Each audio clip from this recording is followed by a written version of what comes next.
Hola, ¿qué tal? Yo soy otra vez el Pavo Jeque y sigo atrapado en los 80s.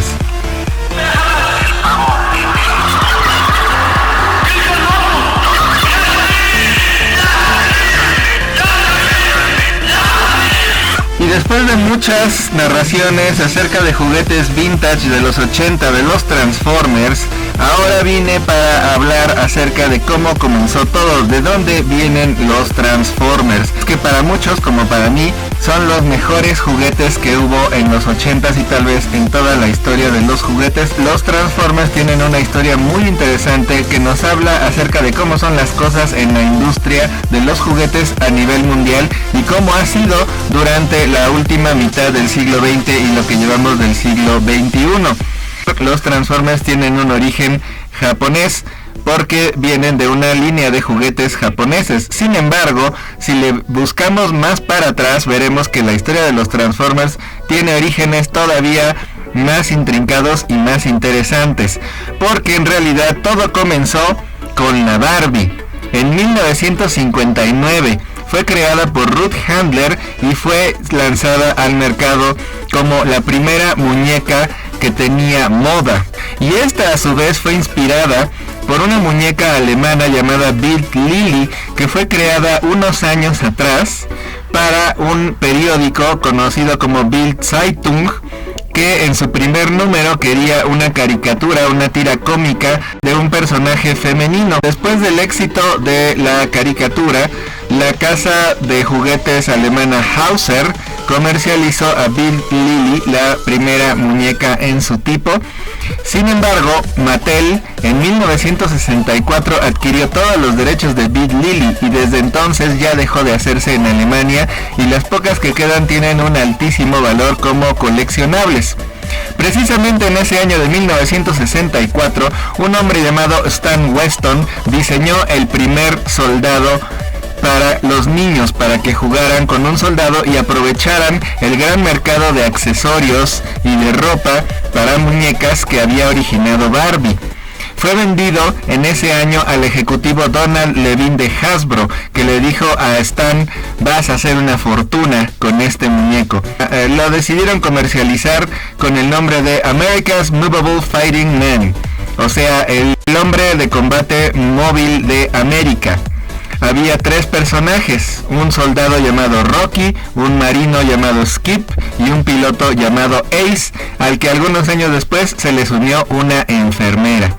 Sin embargo, estamos hablando de 1964. Hasta entonces, solo las niñas jugaban con muñecas. Para eso, decidieron no llamarlo muñeca o el equivalente en inglés doll, sino llamarlo action figure, o sea, figura de acción, el término que fue creado específicamente para estos muñecos que tuvieron un éxito instantáneo y al poco tiempo fueron rebautizados como G.I. Joe, derivado de GI, que es la abreviación común que se le da a los soldados rasos en Estados Unidos, y de Joe, que es un nombre genérico que se le da a cualquier persona. Este juguete tuvo tanto éxito que rápidamente fue vendido a todo el mundo. En Europa se le comercializó como Action Man, una línea de juguetes que después regresaría a América. En 1971 llegó a Japón a través de la empresa Takara, una empresa que se inició en los 50s. Originalmente se conoció como Sato Vinyl Industries,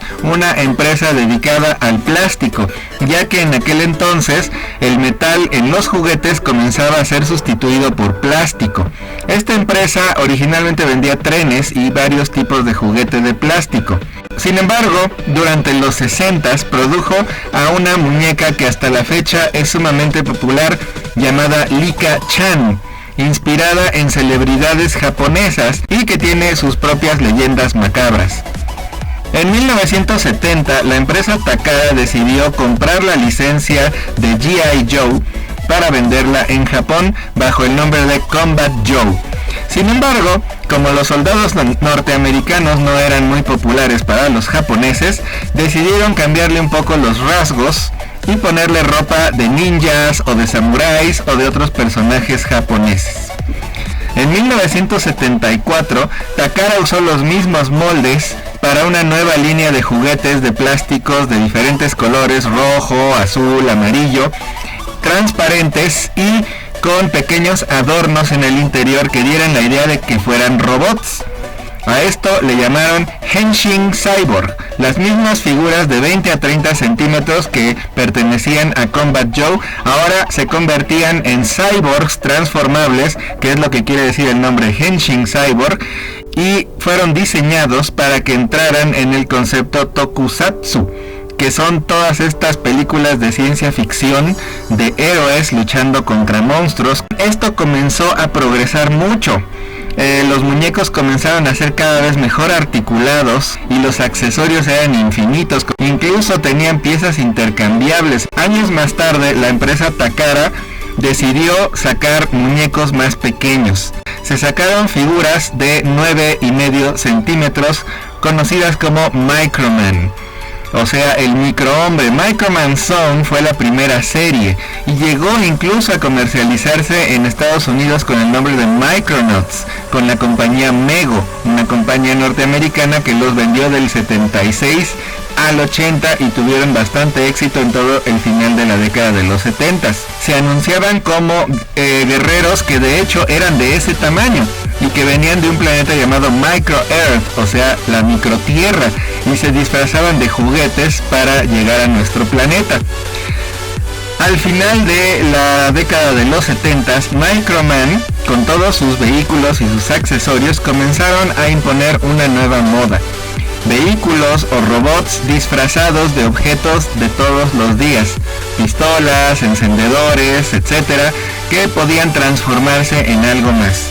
Tuvieron tanto éxito porque los niños finalmente tenían un juguete que era dos cosas al mismo tiempo y además que tenían una técnica de transformación interesante y que constituía un reto para sus mentes. En 1980 se comercializó la línea japonesa Micro Change. Estos Micro Change consistían de juguetes que parecían automóviles o aviones y que podían transformarse en robots. Fue tan exitosa esta línea de juguetes que poco después hicieron una nueva llamada Diaclone o Dayakuron en japonés. Diaclone en esta ocasión se comercializaron como humanos reales, a escala de 1 a 60, que tenían que pelear contra invasores del espacio llamados Waruders. Toda esta moda de juguetes transformables y de alienígenas invasores inspiraron otras líneas, como por ejemplo Macross, que eventualmente llevaría al anime de Robotech. Los diseñadores de estos nuevos juguetes para Diaclone fueron Shoji Kawamori y Kazutaka Miyatake, unos de los grandes diseñadores de juguetes de todos los tiempos y que pueden considerarse como los padres absolutos de los Transformers. En 1982 salió una línea conocida como los Car Robots. Fueron inventados por el diseñador Ono Kojin, pero tomó como base los diseños iniciales de Kawamori y sus colaboradores. En la feria del juguete llamada Tokyo Show 1983, la empresa Hasbro se dio cuenta de la extensa línea de vehículos transformables en robot que se manejaban en Japón y vieron el enorme potencial que tendrían para lanzarlos en Estados Unidos. Así que compraron los moldes de Diaclone y de Microchange de la empresa Takara y decidieron venderlos en Estados Unidos con el nombre de Transformers. Sin embargo, no fueron los únicos.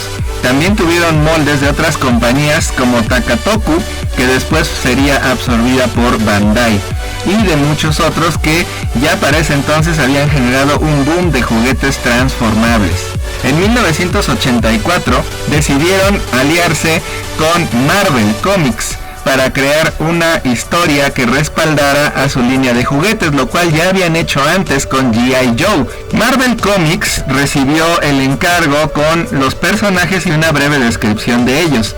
Sin embargo, ellos se encargaron de inventar el nombre Optimus Prime y toda la historia de Cybertron, de la guerra y de cómo llegaron a la Tierra. Incluso en algunos de estos cómics, Spider-Man y Nick Fury llegaron a aparecer. Después de ver lo interesante de la historia y el potencial que tendría, Marvel fue encargada junto con Toei Animation para hacer la caricatura de los Transformers, que salió en la televisión el 17 de septiembre de 1984.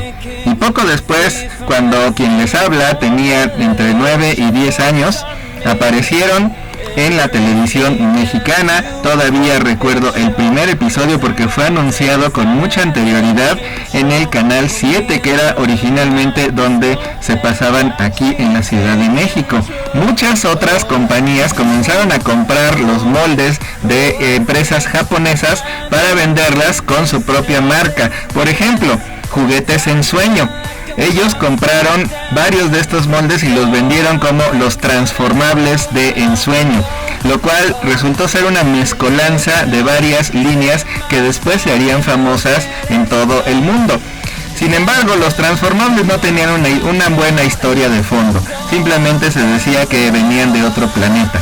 Y los anunciaba Chabelo en su programa de las mañanas de los fines de semana. Se encontraba el Ciclotron, que en realidad era un personaje llamado Baxingar de la serie Galactic Gale Maxingar. El que yo tuve y uno de mis favoritos era Catatron, una Catarina que se transformaba en robot muy bonita y de la cual básicamente ya no queda ninguna. También existían los walkie-talkies, que estos fueron directamente tomados de la línea de los GoBots. Sin embargo, el que más recuerdo era Hurricane, un pequeño transformable de ensueño, avión que se convertía en robot y que yo tuve primero para que años después me diera cuenta de que era la figura principal de una nueva serie de televisión llamada Robotech. Y no solo eso, también ya había sido comercializado por Hasbro en la línea de Transformers con el personaje de Jetfire. Por lo cual después se entraron en varios conflictos y tuvo que rediseñarse Jetfire. La Valkyria, sin embargo, fue diseñada por el mismo Kawamori y es un tributo a un avión hecho en la vida real, el XB-70 Valkyrie, que fue un avión experimental supersónico bombardero estratégico desarrollado en los 60s en Estados Unidos. Mientras tanto, en Japón, las líneas de Microman, Microchange y todas esas que dieron origen a los Transformers comenzaron a decaer en popularidad, pero los de Takara se dieron cuenta de que los Transformers eran todo un éxito de este lado del océano y decidieron cancelar toda su línea Diaclone y Microchange y comprarles a los norteamericanos el nombre de Transformers, lo cual llevó a un acuerdo en el que Takara le dio todos los derechos de Transformers a los norteamericanos de Hasbro, a cambio de que Hasbro les permitiera producirlos ellos mismos y distribuirlos exclusivamente en el mercado asiático. Los años pasaron y la popularidad de los Transformers también disminuyó, pero en el camino se llevaron varias empresas. Por ejemplo, Takatoku quebró y fue absorbida por Bandai. Takara tampoco sobrevivió al proceso y fue absorbida por la empresa Tomy, otra de las grandes empresas de juguetes de Japón. En México, la empresa Ensueño también desapareció, pero no del todo, sino que se modificó mucho. Hoy en día, Ensueño todavía existe, pero más bien como una empresa de bienes raíces. Como se podrán dar cuenta, la historia de los Transformers no es la historia de alguien robándose la idea de otros, sino de una idea circulando de aquí para allá y convirtiéndose cada vez en algo más complejo y mejor. Muchas gracias por acompañarme en esta historia de los Transformers. Yo soy el Pavo Jeque y sigo atrapado en los 80s.